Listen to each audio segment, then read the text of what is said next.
ഏത് fruit plant ആണ് നിങ്ങൾ തിരഞ്ഞെടുക്കുന്നതെന്നുണ്ടെങ്കിലും അതെല്ലാം തന്നെ ഗ്രാഫ്റ്റഡ് ആയിരിക്കുക എന്നുള്ളത് വളരെ പ്രധാനപ്പെട്ട ഒരു കാര്യമാണ്. കാരണം കുരുവിൽ നിന്ന് വളരുന്ന ഏത് ചെടിയാണെങ്കിലും അത് വലിയൊരു സ്പേസ് തന്നെ അതെടുക്കും. അപ്പോൾ ടെറസിലേക്ക് യോജിച്ചത് ഗ്രാഫ്റ്റഡ് പ്ലാന്റ്സ് തന്നെയാണ് നമ്മൾ എപ്പോഴും തിരഞ്ഞെടുക്കേണ്ടത്. ഞാനിവിടെ 2 ഇനം പ്ലാവുകളെ കുറിച്ചാണ് പറഞ്ഞത്. അതിൽ ഈ റെഡ് ജാക്ക് എന്ന് പറയുന്നതിൻ്റെ പ്രത്യേകത എന്ന് പറയുന്നത് അതിൻ്റെ ചുള നല്ല റെഡിഷ് കളർ ചുളയായിരിക്കും. സ്വാദ് സാധാരണ വരിക്കച്ചക്കയുടെ സ്വാദ് തന്നെയാണ്. ഇത് ചെറിയ ചെറിയ ഇലകളാണ്, അതാണ് ഇതിൻ്റെ ഒരു പ്രത്യേകത എന്ന് പറയുന്നത്. വിയറ്റ്നാം മേർലിനെ കുറിച്ച് പറഞ്ഞിരുന്നു. വിയറ്റ്നാം മേർലി എൻ്റെ പുറകിൽ നിൽക്കുന്ന ഈ പ്ലാവ് വിയറ്റ്നാം മേർലിയാണ്. അതിൻ്റെ പ്രത്യേകത എന്ന് പറഞ്ഞാൽ വർഷത്തിൽ അത് പലതവണ കായ്ക്കും എന്നുള്ളതാണ്. അപ്പോൾ ആളുകളുടെ താല്പര്യം അനുസരിച്ച് അവർക്ക് ചൂസ് ചെയ്യാം. പിന്നെ ഇത് കൂടാതെ നമുക്ക് J33 അങ്ങനെയുള്ള ചില ഇനങ്ങളും കൂടെ ഇവിടെ നഴ്സറിയിൽ ലഭ്യമാണ്.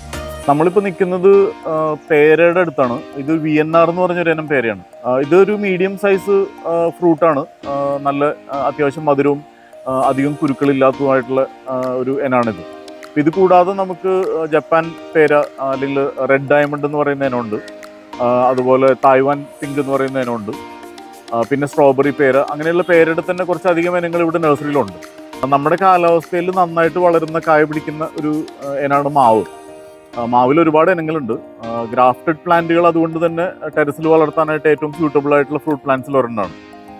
ശിഖരങ്ങൾ ആവശ്യമാണെന്നുണ്ടെങ്കിൽ കുറച്ച് പ്രൂൺ ചെയ്ത് നിയന്ത്രിക്കേണ്ടി വരും.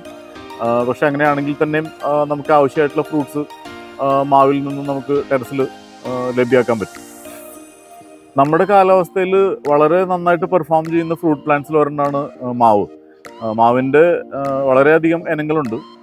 പക്ഷെ പൊതുവായിട്ടും പറയുകയാണെങ്കിൽ ടെറസിലേക്ക് നമുക്ക് ഗ്രാഫ്റ്റഡ് പ്ലാന്റ്സ് ഏത് തന്നെയാണെങ്കിലും നമുക്ക് ഏതിനം മാവാണെന്നുണ്ടെങ്കിലും നമുക്ക് ടെറസിൽ ചെയ്യാവുന്നതാണ്. നമുക്കിവിടെ നഴ്സറിയിൽ നാടൻ ഇനങ്ങളും ഉണ്ട്.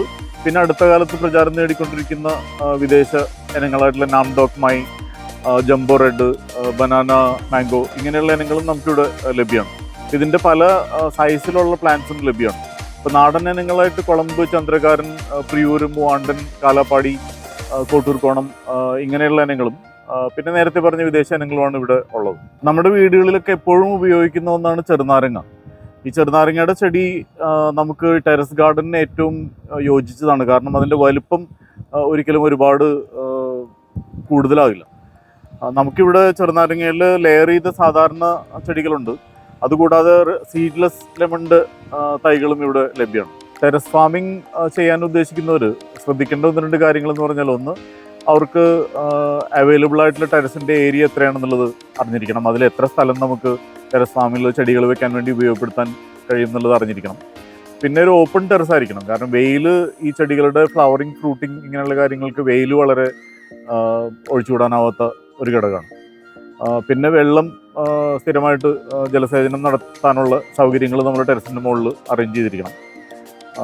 ഡ്രമ്മുകൾ മുകളിൽ കയറ്റുന്നതോടൊപ്പം തന്നെ അതിനാവശ്യമായിട്ടുള്ള പോട്ടിംഗ് മിക്സറും കാര്യങ്ങളും തയ്യാറാക്കി അതും ടെറസിൻ്റെ മുകളിൽ തന്നെ സജ്ജീകരിച്ച് വെച്ചതിന് ശേഷമാണ് ചെടികൾ കൊണ്ടുവന്നിട്ട് അതിലേക്ക് ട്രാൻസ്പ്ലാന്റ് ചെയ്യേണ്ടത്.